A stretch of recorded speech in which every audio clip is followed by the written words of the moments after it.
That is it, my people.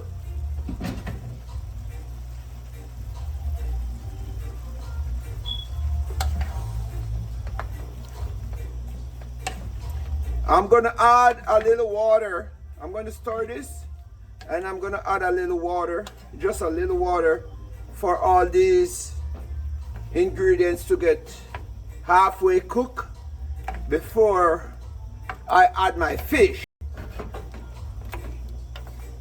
So I'm going to add a little more water and leave it to boil for 7 minutes.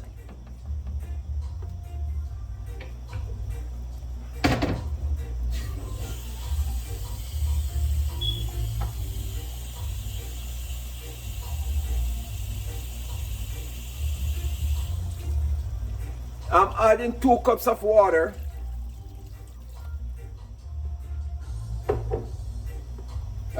And leave this to boil. I'm going to add my thyme. And then I'm going to leave this to boil for 7 minutes.